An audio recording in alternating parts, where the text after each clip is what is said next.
आज हम मुसलमान अपनी तारीख पर नजर दौड़ाएं। मुसलमानों की तारीख को पढ़ा जाए तो हमें ये नजर आएगा कि मुसलमानों ने इस दुनिया पर 800 साल हुकूमत की है। इस दुनिया पर 800 साल हुकूमत करने के बाद फिर दोबारा मुसलमानों की हुकूमत इस दुनिया पर नहीं आई।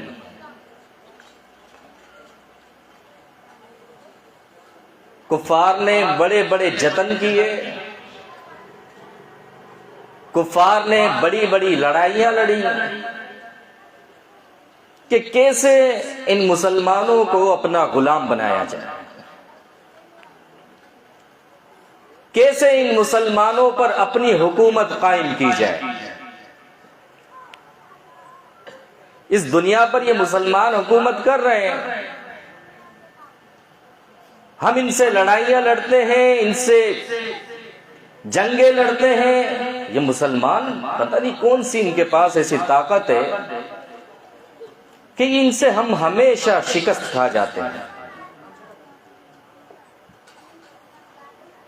उस 800 साल हुकूमत के बाद उस हुकूमत का तख्ता पलटना, उस हुकूमत को गिराना कि जाओ जाकर देखो तो सही कि ये मुसलमानों की हुकूमत गिरती क्यों नहीं है, क्यों ये लोग हमसे शिकस्त नहीं खाते, जाओ तलाश तो करो ना। अपने लोगों को मुसलमान ममालिक में मुसलमानों के दरमियान छोड़ दिया गया कि जाओ जाओ जाकर देखो इस शहर के वासियों को, जाओ जाकर देखो इस शहर के रहने वालों को, इनके पास कौन से एटम बम है, इनके पास कौन सी ऐसी ताकत है, जाओ हमें भी तो पता चले। जाकर तलाश किया, मुसलमानों के अंदर छुपे हुए लोग बैठे हुए हैं, वो देख रहे हैं एक दूसरे को कि देखें इनके पास कौन सी ऐसी ताकत है। कोई ताकत नजर नहीं आई, कुछ नहीं मिला। लिख के भेजा कि भाई हमारे पास जो वेपन्स हैं, हमारे पास जो हथियार हैं, इनसे ज्यादा मजबूत है। इनके पास तो वही लाठियां, यही चंद चीजें हैं, कोई खास इनके पास कोई चीज नहीं है। कहा कि नहीं, तुम लोगों ने देखा नहीं है अभी सही, जाओ जाकर फिर तलाश करो, कोई तो ताकत है इनके पास, वरना फिर हमसे शिकस्त क्यों नहीं खाते, हार क्यों नहीं मानते। फिर भेजा अपने लोगों को उनके दरमियान के जाओ जाकर इनमें तलाश करो, तो गहराई से देखने के बाद एक चीज उनको समझ आई।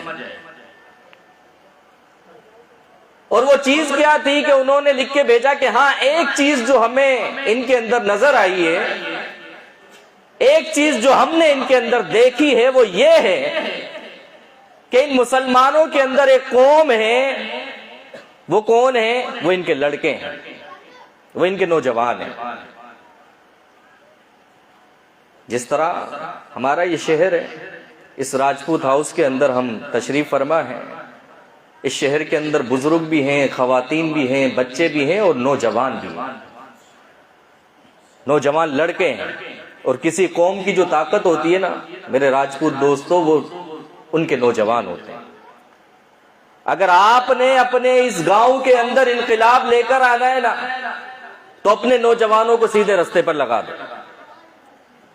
और मेरी अपने बुजुर्गों से दरख्वास्त है कि इन नौजवानों से इनके ऊपर शफकत का हाथ रखो, इन्हें समझाओ कि हमारी तारीख ये नहीं है कि मावे खाते हुए, गुटके खाते हुए, रातों को गलियों में गुजारते हुए अपनी रातें गुजार दी। हमारी तारीख नहीं है। मुसलमानों ने अगर रातें गुजारी हैं तो वो गलियों में नहीं गुजारी, वो अगर रातों को जागे भी हैं, अगर सहाबा किराम की सीरत को उठाएं, सलफ सालिहीन की सीरत को उठाएं, तो वो इस तरह गलियों में गुजरते हुए और मोबाइलों पर लगे हुए और पूरी पूरी रात को जाया करते हुए नहीं गुजारी उन्होंने रातें। उन्होंने अगर रातों को जागा है ना, तो अल्लाह को राजी करने के लिए उन्होंने अपनी रातें गुजारी। ये हमारी तारीख नहीं है कि हम अपनी रातों को काली करते फिरे। पूरी पूरी रातें या गली के उस चौराहे पर या गली के उस कोने पर या कभी मोबाइलों पर बातचीत करते हुए या चार दोस्त आपस में बैठे हैं, वो बातचीत करते हुए अपनी रातों को गुजार रहे हैं। हम अपने वक्तों को जाया कर रहे हैं। कहा कि बताओ तो सही, इनके पास ताकत कौन सी है मुसलमानों के पास? क्या इनके पास जो ताकत है ना, इनके लड़के हैं। का उनके पास क्या ताकत है? का उन लड़कों के पास, उन नौजवानों के पास जो ताकत है ना, वो ये है कि वो इतने अपने बड़ों से नहीं डरते जितना वो अल्लाह से डरते हैं।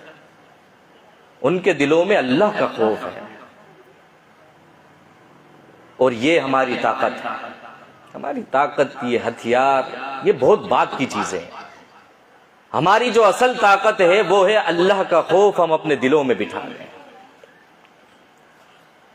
फिर यही तो हम पूछ रहे थे कि इनके पास कौन सी ऐसी ताकत है। सबसे पहले इस ताकत को खत्म कर दो, इनके दिलों से अल्लाह का खौफ निकाल दो। मेरे दोस्तों, मोबाइल चलाते हो ना, नेट पैकेज करवाते हो ना, सब सुन रहे हैं, हम भी करवाते हैं, सब सुन रहे हैं। हम सब, अल्लाह माफ करे, अपनी जिंदगी को बर्बाद करने पर लगे हुए हैं। ये पता है यहूद और नसारा की कितनी बड़ी साजिश है।